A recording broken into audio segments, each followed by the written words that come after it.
Let me just set the record straight.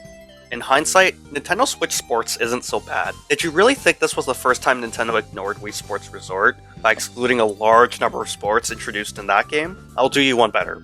Try playing a game that was released in increments, and threw out almost every bit of innovation introduced in the previous game. Nestled in between Wii Sports Resort and Nintendo Switch Sports is one of the most forgotten and unknown games ever seen. The bastard third installment that always holds the curse of absolutely flopping from ambition. The game that was released on the console no one bought. Wii Sports Club.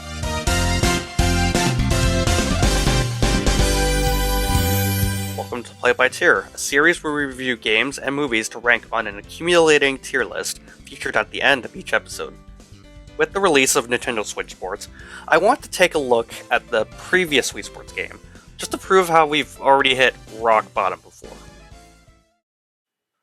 Unlike its predecessor, Wii Sports Club only features 5 sports. Not just any 5. The original 5. No wonder Wikipedia calls it an enhanced remake, rather than a third game.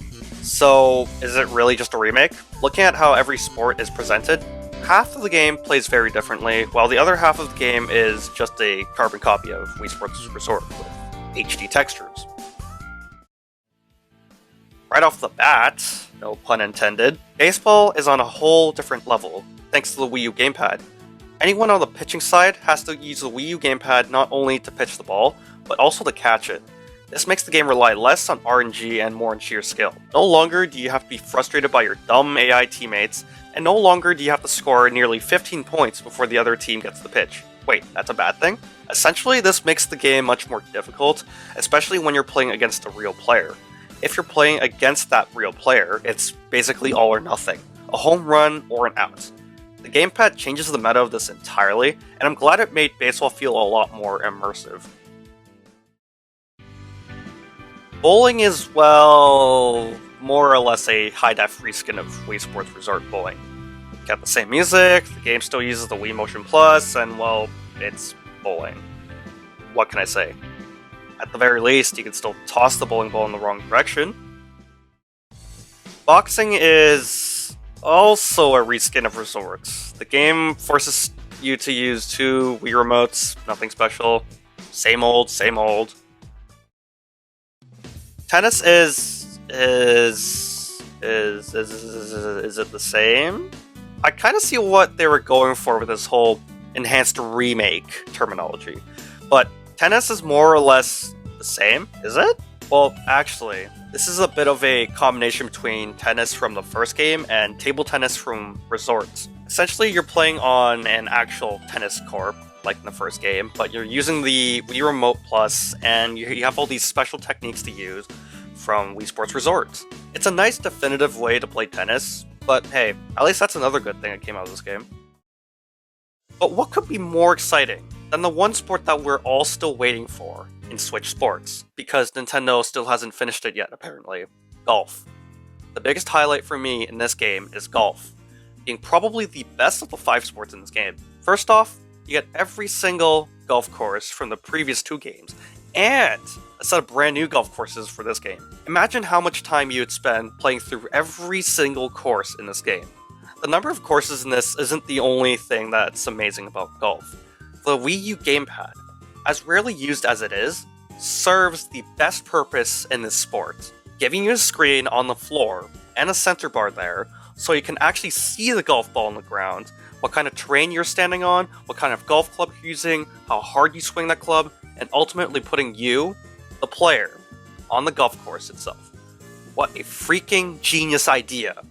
There's nothing else that could top my experience in any Wii Sports game than golf and Wii Sports Club.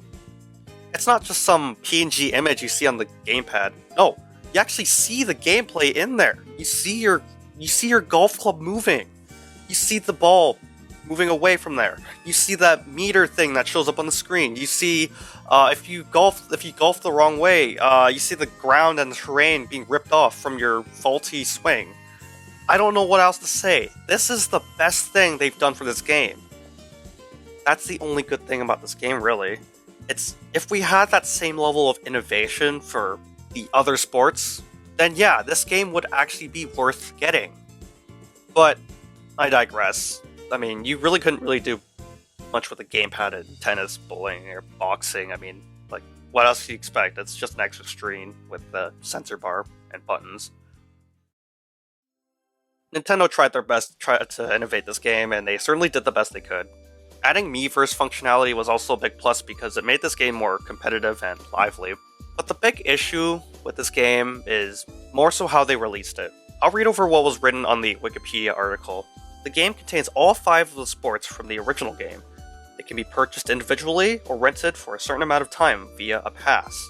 The first set of sports, bowling and tennis, was released in Japan on October 30th, 2013, in Europe and North America on November 7th, 2013, and in Australia and New Zealand on November 8th, 2013.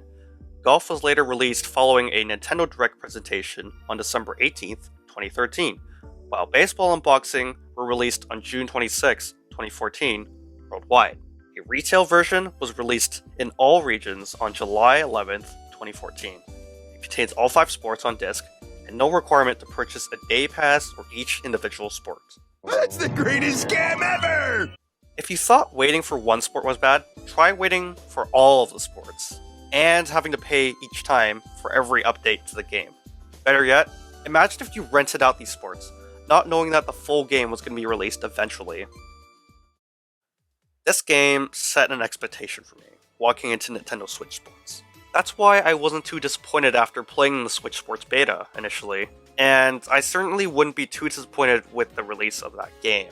Wii Sports Club is a game that, frankly, messed up the Wii U's launch by not being a launch title, and it also made the Wii U look a little more like an accessory to the Wii, just because of how identical it looked in the initial trailer.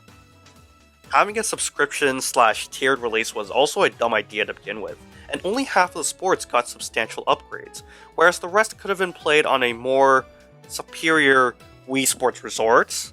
Had Nintendo chosen to replace bowling, boxing, and maybe tennis with something more along the lines of using the gamepad, I certainly would have seen a lot more value in this game.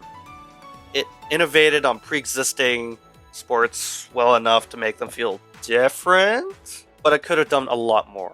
That's why I rank Wii Sports Club at C tier. Great game, but only if you make the most out of it.